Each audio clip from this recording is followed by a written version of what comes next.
So good afternoon. It's a pleasure to stay at NAMM at Egnater Booth.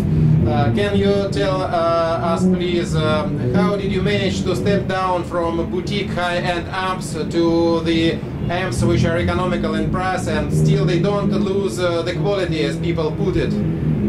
Well, I don't know if I would call that a step down. It's a step in another direction. The boutique world is, you know, the idea is you hand make everything yourself, and unfortunately it's difficult to make a living doing that, but it's a real specialized thing. Designing amps for mass production really are no different, except that they're going to make a lot of them instead of just a few of them. So we use the same materials, the same circuit boards, all that kind of stuff. When I design something, there isn't a thought of who's going to make it. I know how it's going to get built.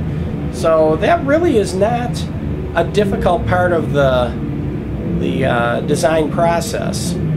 And that's where the economics comes in. We do, I don't know if I call it mass production, but we do much higher production volume, so obviously the costs are less. We do a lot of stuff overseas, which is a substantial cost savings. And we have the appropriate distribution and the efficient manufacturing to lower the prices. But as far as designing, when I draw a schematic, whether it's a fancy boutique amp or a Renegade or an Armageddon, it's all the same.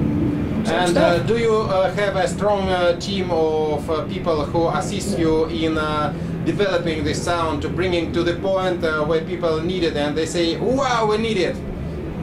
I have the best team in the world, actually. We have a group of guys, girls, that everyone is dedicated to making the best stuff we can. One of the things we do when we're designing a new product, it is a team group effort. And we all get together and we discuss what the new features are going to be, what things will look like, and we do, you know, 50 different drawings on the tables, and we arrive at something that everybody agrees is what the people will want.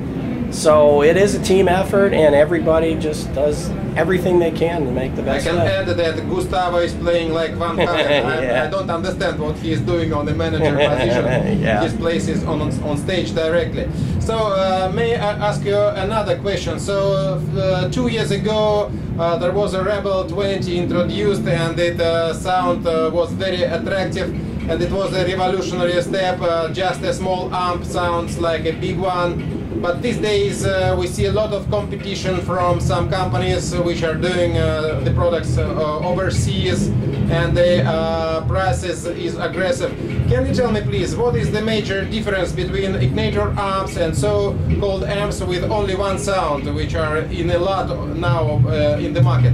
Can you tell me, please? In the smaller kind of stuff, volume. yeah. What is the difference of small Egnater amps being compared to other vendors? Actually, our small amplifiers are the same as our big amplifiers, and we just shrink everything to be as small as we can.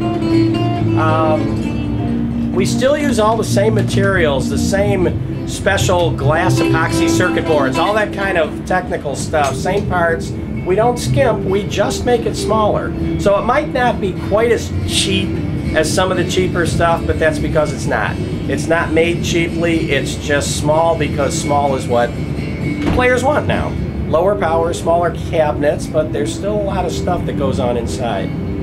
And there is an opinion that these economic amplifiers, they sound still better than some of the boutique amps. So this is a good luck for sales, that at last we have a compromise between price and quality, and these amplifiers are really good sales. So thank you very much for supporting us with this original design and revolutionary steps toward people who wants to play and not to be bothered about economical aspects of these things. Thank you. Thanks. Have a good show. Thank you.